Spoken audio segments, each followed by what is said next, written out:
Question number 65 का ना, ए और बी वाले का, जिसका लॉस 1200 का है, एडमिशन से है चैप्टर। इसका आप रीवैल्यूएशन अकाउंट बनवा दो, मतलब पहली स्टेज। पार्टनर कैपिटल अकाउंट हम खुद बना के दिखाएंगे। तो आओ चलते हैं। उससे पहले रीवैल्यूएशन अकाउंट एक नॉमिनल नेचर का अकाउंट है, जो कहता है डेबिट ऑल एक्सपेंसेस। खर्चा हो तो डेबिट में डालना, बेसिकली नुकसान हो और फायदा हो तो क्रेडिट में डालना। बेटा क्या रीवैल्यूएट कर रहे हो? एसेट और लायबिलिटी का अप्स एंड डाउन्स के लिए है ये अकाउंट। स्पेशली जब बनाना, जब रिकॉन्स्टिट्यूट हो गई फर्म। क्योंकि अगर मान लो एसेट में गिरावट आ गई, नुकसान, तो प्रॉफिट एंड लॉस अकाउंट में जाना चाहिए।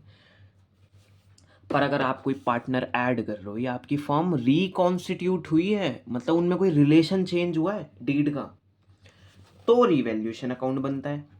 देखो, नुकसान करवाना है तो एसेट बढ़ाऊं या घटाऊं? सर एसेट घटाओ और लायबिलिटी बढ़ाओ, तो बेसिकली नुकसान ही हो रहा है इस साइड। तो ऐसे टाइप की चीज़ें यहाँ आएंगी। सर एसेट का बढ़ना और लायबिलिटी का कम होना, कुल मिला के मैं क्या कह रहा हूँ, फायदा यहाँ आएगा। आ जाओ, कुछ पॉइंट्स दिए गए हैं जो आपके, पहली बात तो पूरे क्वेश्चन में क्या जाएगा रीवैल्यूएशन के अंदर? जो एसेट और लायबिलिटी का चेंज आया है वो जाएगा। चेंज आने पे जो नुकसान या फायदा हुआ है वो जाएगा। देखो अभी एक चीज बोलना चाहता हूँ, जैसे 65 है, एक क्वेश्चन दे रखा होगा सबकी बुक्स में, क्वेश्चन नंबर 76 है मेरी बुक्स में, लीना और रोहित वाला क्वेश्चन, जिसका आंसर इतना आ रहा है 56 समथिंग। देखो यार, बताओ इसका जो सेकंड पार्ट है वो रीवैल्यूएशन का हिस्सा है या नहीं?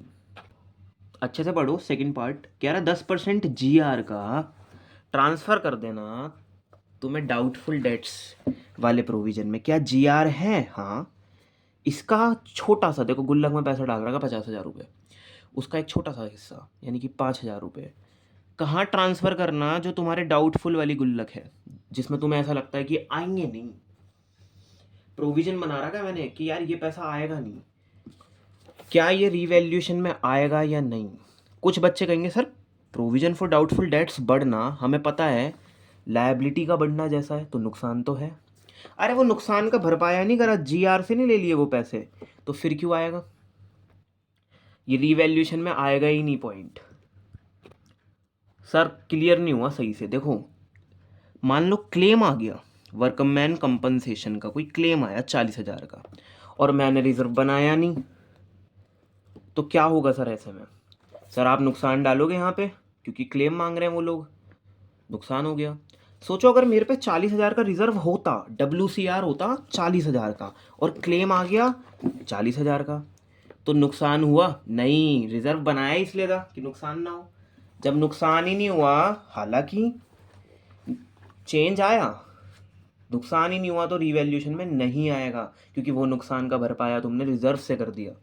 तो ऐसी लायबिलिटी बढ़ी है पर जीआर से उसका खर्चा उठा लिया, और जीआर तो है अवेलेबल। तो बेटा जब एसेट और लायबिलिटी पे बात आएगी और नुकसान होना चाहिए या फायदा होना चाहिए, तो इसमें आता है बस। बेटा 65 के अंदर पहली जो रीवैल्यूएशन में जाने वाली ये चीज़ें वो है सी। पढ़ो, कह रहा है स्टॉक इज अंडर वैल्यूड या ओवर वैल्यूड जैसे शब्द आएंगे तो एक एरर पकड़ा जाता है। कह रहा है स्टॉक जो है ना वो आपने कम लिख दिया गया, कितने से? 10% से। जो ये बैलेंस शीट में स्टॉक दिखाया गया है ये तो कम लिखा हुआ है, कोई होगी अमाउंट, उसका 10% घटा के लिखा है।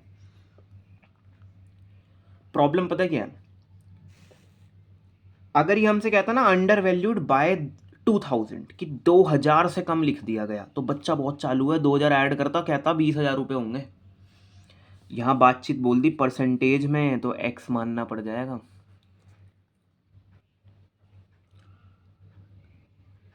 तुम ही बताओ, अगर ये कह दे कि इतने से कम लिखा गया, तो उतना ही जोड़ दोगे।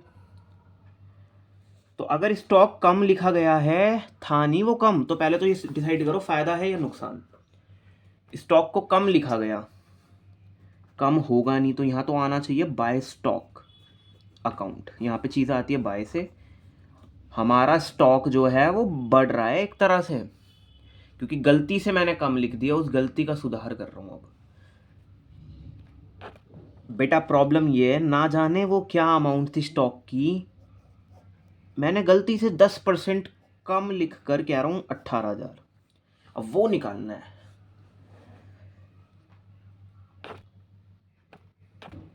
देखो कोई अमाउंट होगी, उसका 10% लेस करा, उसका 10% लेस करा और आ जा रहा है 18,000। Let the amount will be x, क्योंकि खाली बॉक्स को चलाने से अच्छा है कुछ मान लो एक्स में से उसका 10% ही तो घटाया होगा ना, उसका किसका सर, एक्स का, और घटाने के बाद इतना आ रहा है, आफ्टर डिडक्शन इतना आ रहा है। तो देखो x माइनस, बेटा इसे फटाफट करा करो, 10x अपॉन में 100। यार इक्वल के नीचे इक्वल तुम लोग लगाना, गलती से लगा नहीं पाया। हाँ भाई ऐसे थोड़ा ना माइनस हो जाएगा, बेस ही सेम नहीं करवाया तुम लोगों ने, सबको पता है एलसीएम 100 आएगा। अभी भी x नहीं लिखूंगा, 100x करूंगा, minus 10x is equal to 18,000। This is 90x upon में 100। ये मैथ्स का जादू है जो हम वहाँ तक पहुँच जाएंगे कि आखिर क्या अमाउंट होगी। बेटा 18,000 की गुणा होगी 100 से, पर जो 90 मल्टीप्लाई में था ना x के साथ, वो नीचे पहुँचेगा डिवाइड में। और अब जीरोस कैंसिल करो, देखो 9 2 जा साउंड हो रहा है यहाँ, कितनी ज़ीरो, 2, और इसके साथ जो 2 ज़ीरो है वो, बेटा 20,000 रुपये बता रहा है ये तो। एक्स सर ये आया क्या है, ये वो स्टॉक की वैल्यू आ गई जो ओरिजिनल थी। देखो हुआ क्या होगा, 20,000 का स्टॉक को 10% यानी कि 2,000 कम करके लिखा गया, यानी कि 18,000। वापस सही करो चीज़ों को, तो तुम्हारा स्टॉक यानी कि एक्चुअल में 20,000 रुपये का था। अगर ये मुझसे यूं कह देता stock is under valued bye 2,000 rupees, तो दिक्कत नहीं आती, फिर नहीं लेट करवाता है एक्स। 18 में 2 जोड़ दो, अच्छा 2,000 कम से लिखा है यानी कि 20,000 का है। अब कह रहा 10% कम से लिखा है, इसका 10% मत निकालना यार, कोई अमाउंट थी वो, उसका 10% कम लिखा है, ठीक है ना। बताओ फायदा कितने का मिला, एकदम बूस्ट कितने का मिला अकाउंट्स में, बुक्स के अंदर सर 2,000 रुपये का। तुमने 2,000 कम लिख रखा था, हमने बढ़ा दिया। वैसे एक चीज़ और, बच्चा कहता है सर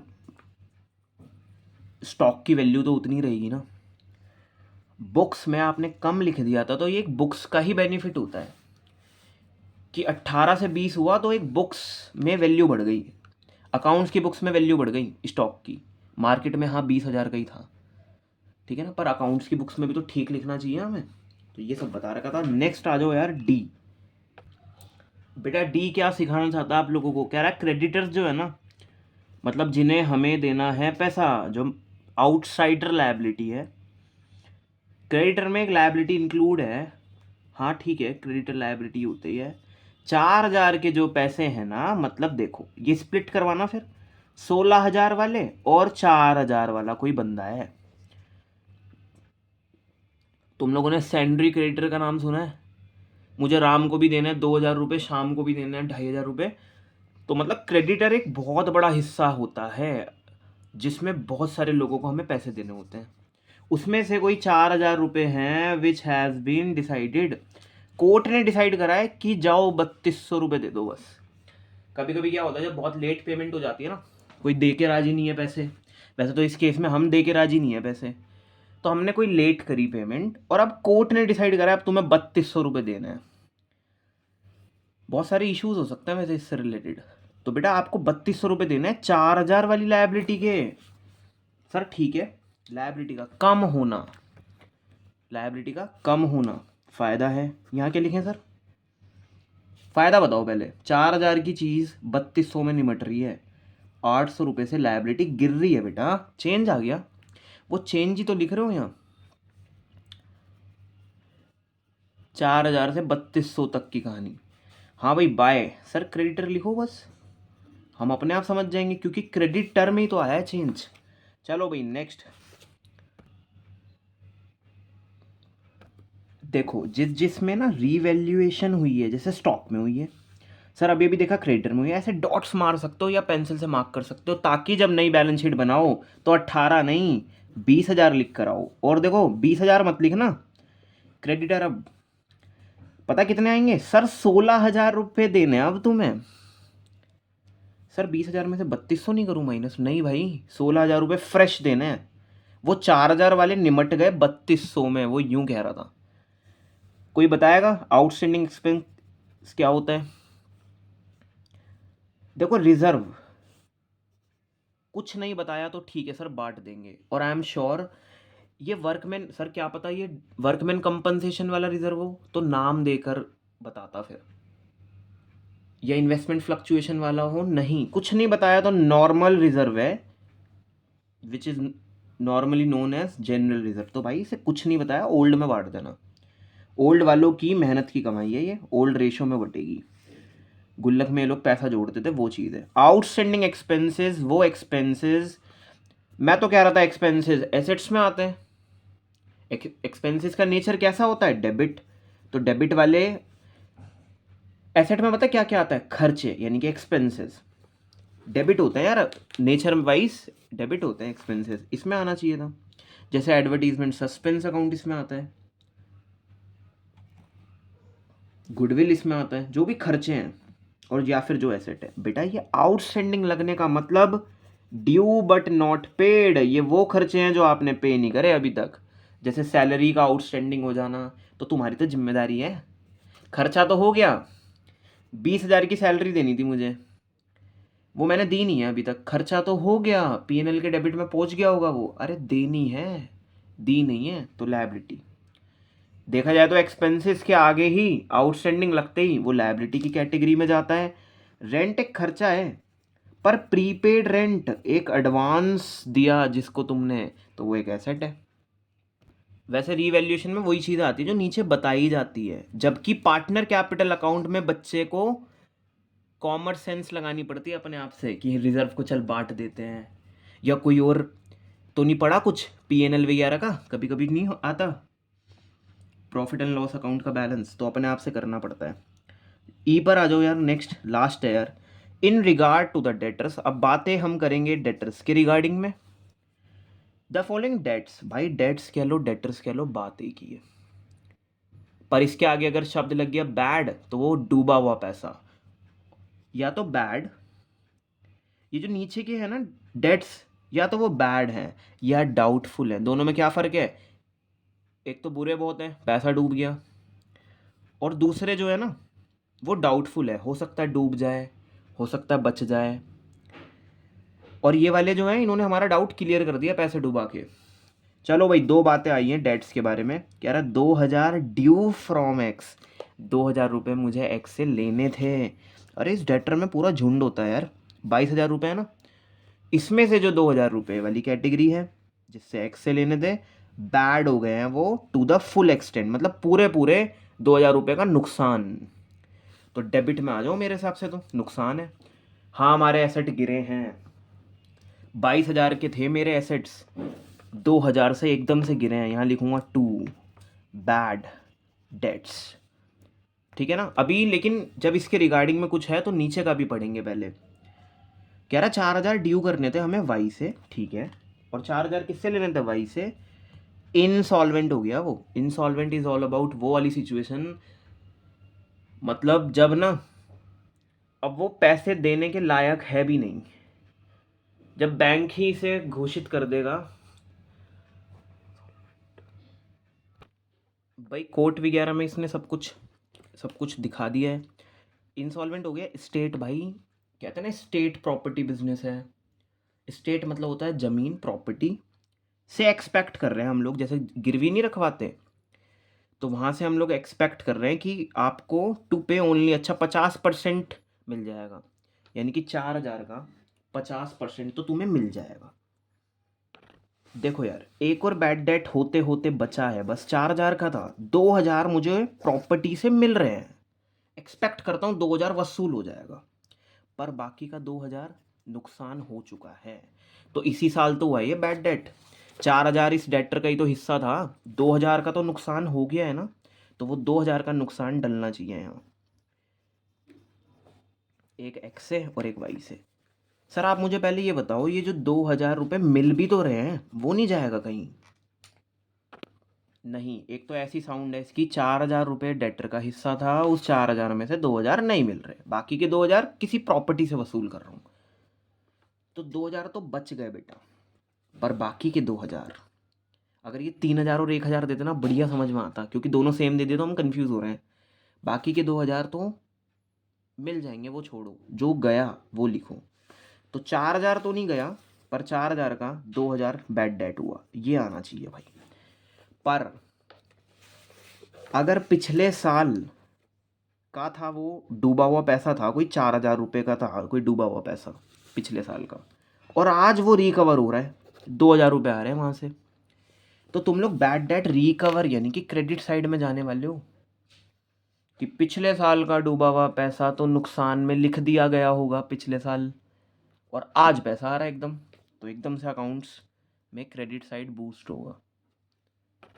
सर ये सब देखो, एक डेटर है जिसके ड्यूज थे 7,500 रुपये लेने थे, वर रिटर्न ऑफ का मतलब बेटा अकाउंट्स की बुक्स में लिखा जा चुका था, वो बैड डेट नुकसान हो चुका था, पर हुआ क्या, वो सेटलमेंट में 5,000 रुपये दे रहा है, तो ऐसे में एकदम मैं लिखवाता हूँ क्रेडिट में 5,000 रुपये आए हैं।